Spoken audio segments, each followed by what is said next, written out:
Voici la méthode la plus puissante pour augmenter votre cardio. Si vous êtes un footballeur, vous avez intérêt à suivre la vidéo du début jusqu'à la fin. Même si vous n'êtes pas footballeur, en tout cas, suivez la vidéo. On s'est beaucoup plus spécifié sur les footballeurs sur cette chaîne.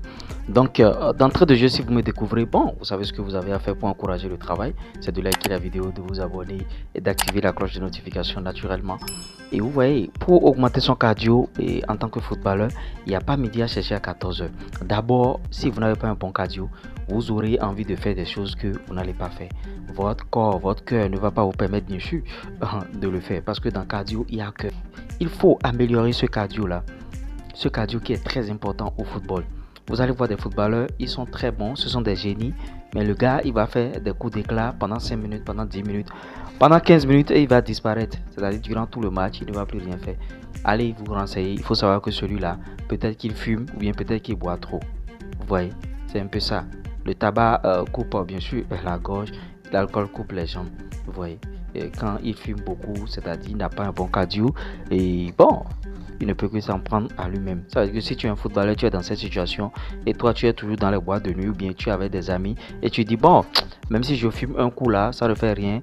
Ce qui est sûr, je veux travailler demain, je vais me rattraper et tout. C'est deuil. Tu es en train de te mentir à toi-même. Maintenant, si tu vas boire tout le temps, ou bien si tu es avec les femmes tout le temps, toi tu n'auras jamais un bon cardio en tant que footballeur.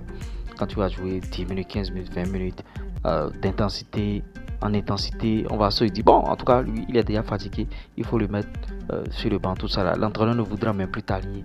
Donc, qu'est-ce qu'il faut faire? Il faut se préserver de ces choses-là, c'est-à-dire même de l'eau fraîche, c'est-à-dire tout le temps tu es en train de prendre de l'eau fraîche, tout ça là, réfrigérateur, congélateur. Non, tu prends de l'eau chaude. Un footballeur prend de l'eau chaude.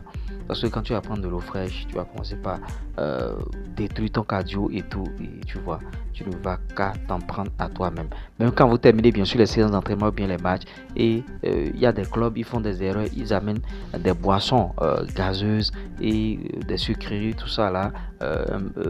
On met un peu de glace pour la fraîcheur. Non, il faut prendre des fruits. Vous voyez, ce qui est conseillé, ce sont les fruits. Vous aurez constaté à la fin des rencontres, à la fin des matchs, vous allez voir bien sûr dans les vestiaires, il y a beaucoup de fruits.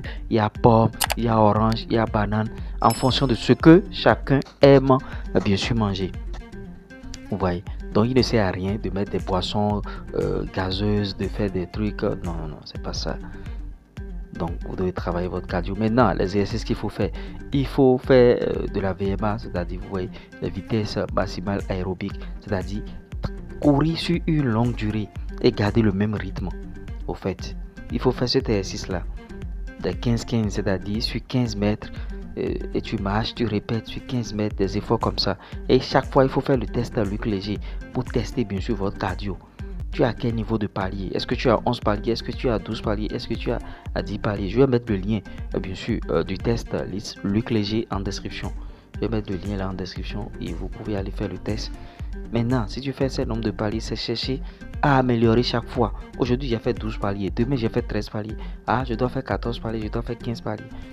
Maintenant, fais le test Luc Léger dans des conditions difficiles encore. Au lieu que tu le fasses sur la terre plate, tu peux choisir bien sûr le sable et faire le test Luc Léger dans le sable ou bien faire le test Luc Léger dans la descente, c'est-à-dire tu montes et tu descends. Là, ça augmente les difficultés. Là, quand tu vas vouloir faire ce test-là sur la terre ferme, ce serait facile pour toi. Parce que, qu'est-ce qui se passe? Il y a des clubs, quand vous venez fraîchement, quand vous êtes nouveau joueur, ou bien, même si vous n'êtes pas nouveau, en début de saison, les coachs, les entraîneurs font systématiquement ce test pour voir le niveau zéro de tout le monde. Est-ce que tu as combien de paliers? Est-ce que tu as 12 paliers? Est-ce que tu as 13 paliers? Pas plus tard qu'avant-hier, moi, j'étais allé travailler avec un footballeur qui évolue dans l'élite ici au Bénin. Et vous voyez, il a fait 12 paliers et je me suis dit, c'est pas encore ça. Parce que quand tu es dans l'élite, au moins tu dois faire 14 paliers. 14 paliers, 15 paliers. Mais 12 paliers, c'est pas bon. Maintenant, pour faire ce genre de test, les coachs ne vous avertissent pas. Hein. Il vient seulement et il commence pas à faire son test et tout. Et il note les paliers, tout ça. Donc, tu vas faire ce test-là pour te tester. Et courir, l'endurance, c'est-à-dire, bon, pas forcément courir dans la nature comme on le voit avec certains footballeurs. Tu peux avoir bien sûr tes écouteurs dans les oreilles et aller sur un terrain et courir en écoutant de la bonne musique. ça t'incite à bien courir, ça t'incite à continuer l'effort. Mais sans la musique et le silence, tu vas te décourager et faire truc là. Donc je te conseille de mettre les écouteurs dans les oreilles et de courir, d'aller courir, d'aller courir, d'aller courir, d'aller courir pendant un long moment. Tu vois, tu peux courir pendant 30 minutes, 45 minutes sans arrêt, tout juste pour travailler bien sûr ton endurance. Après, tu as fini par le 15-15, c'est-à-dire tu longes, tu casses, tu longes, tu casses. En faisant ces genres d'exercices-là, de manière régulière, tu auras un bon cardio. J'espère que je t'aurai apporté quelque chose de nouveau au travers de cette vidéo. Like, abonne-toi, partage. Allez, ciao.